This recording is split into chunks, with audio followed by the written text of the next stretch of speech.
ने तो व्हिप जारी कर दिया है।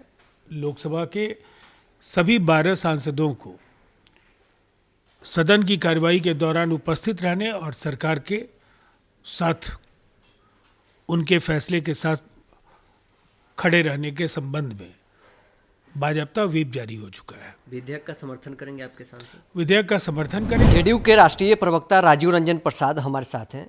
वक्फ संशोधन विधेयक आज करीब 12 बजे सदन में पेश किया जाएगा, लेकिन जेडीयू का स्टैंड क्या है, इसको लेकर अभी चिंता विपक्षियों का भी है और आप लोग अभी स्टैंड अपना क्लियर नहीं किए हैं। नहीं, हमारा स्टैंड तो बिल्कुल क्लियर है।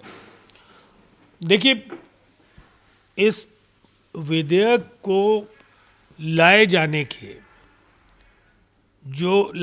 की जो परिस्थितियां हैं और इस दौरान जो जनता दल यूनाइटेड का सरोकार है, उसको इस तरह से समझा जाना चाहिए कि बिहार के प्रमुख अल्पसंख्यक संगठनों के नेताओं ने नीतीश कुमार जी से मुलाकात की थी।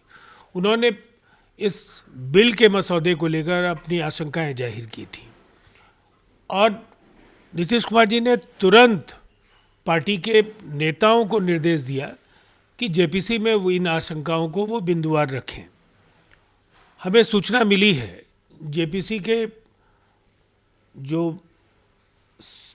जेपीसी की बैठकों के दौरान जो पार्टी ने बातें कही, बिल के मसौदे में उन्हें ज़्यादातर सुझावों को शामिल किए जाने की सूचना है और इसीलिए जब ये एक बहस के लिए समय निर्धारित है, सत्ता पक्ष और विपक्ष दोनों को अपनी अपनी बातें रखने का पर्याप्त अवसर होगा। इस बिल को लेकर के जिनके मन में जो आशंकाएं होंगी वो संसद की कार्यवाही के दौरान अपनी बातें कहेंगे। जब बिल पेश होगा उसके बाद आप लोग अपना स्टैंड क्लियर कीजिएगा कि मतलब उसमें अगर आपके मुताबिक, आपके विचारधारा के मुताबिक सही चीज़ें रहेगी तो समर्थन कीजिएगा, वरना विरोध कीजिएगा। नहीं, ऐसा नहीं है। पार्टी ने तो व्हिप जारी कर दिया है। लोकसभा के सभी 12 सांसदों को सदन की कार्रवाई के दौरान उपस्थित रहने और सरकार के साथ उनके फैसले के साथ खड़े रहने के संबंध में बाजाबता व्हिप जारी हो चुका है। विधेयक का समर्थन करेंगे आपके सांसद? विधेयक का समर्थन करेंगे और हमें विश्वास है बिल को धार्मिक भावनाओं से न जोड़े विपक्ष, इसलिए कि ये केवल संपत्ति को रेगुलेट करने के लिए एक अथॉरिटी की तरह है। समय समय पर इस बिल में संशोधन होते रहे हैं। 2013 में भी संशोधन हुआ है और भविष्य में भी संशोधनों की गुंजाइश रहेगी। ये एक लोकतांत्रिक प्रक्रिया है। लॉ मेकर्स कानून बनाते हैं, संशोधन करते हैं और जैसे जैसे समय का पहिया घूमता है, जब जैसी आवश्यकता होती है वैसे बदलाव होते हैं। लेकिन इतनी बात तय है कि जो संकेत मिल रहे हैं पसमानदा समाज के मुसलमानों के लिए और महिलाओं के लिए जो प्रावधान किए जा रहे हैं, उससे निसंदेह विकास की मुख्य धारा में आने में उन्हें काफ़ी मदद मिलेगी। तेजस्वी यादव तो सवाल खड़ा कर ही रहे हैं। सांसद मीसा भारती ने भी नीतीश कुमार को स्टैंड क्लियर करने की नसीहत दे रहे हैं, यानी ये लोग भ्रम फैला रहे हैं नीतीश कुमार को लेकर। देखिए, ये कौन से सेक्युलर लोग हैं और उन्हें भूलना नहीं चाहिए कि कामेश्वर यादव को सम्मानित करने वाले लोग भी यही हैं। ये कामेश्वर यादव कौन है आज की पीढ़ी को जानना चाहिए। जब 1989 में भागलपुर का कुख्यात दंगा हुआ, कांग्रेस की सरकार थी और बहुत बड़ी तादाद में इंसानी जानें गई थी, आगजनी हुई, हिंसा हुई।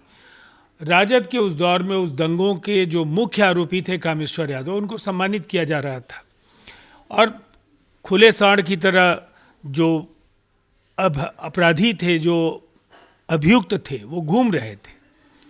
कुछ भी नहीं मुसलमानों को न्याय मिला।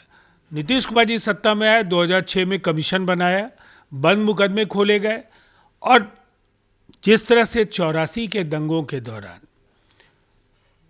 सिखों के खिलाफ जो निर्मम हिंसा हुई थी, जो उन्हें कंपेंसेशन मिलता है, वही कंपेंसेशन भागलपुर दंगा के पीड़ितों के परिवारों को भी मिलता है।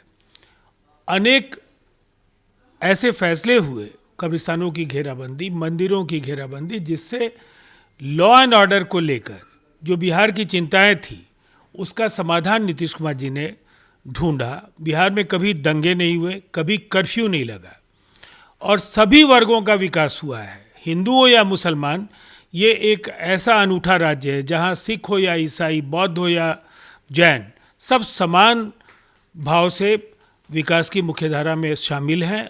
और नीतीश कुमार जी ने अपने फैसलों के जरिए हर वर्ग का जो लाभ हो सकता है वो सुनिश्चित किया। विधेयक के आप लोग समर्थन में है, तो जो आप लोग दावा करते हैं कि बड़ा तबका है मुस्लिम वोट बैंक का आपके समर्थन में है, उसका कोई नुकसान नहीं होगा?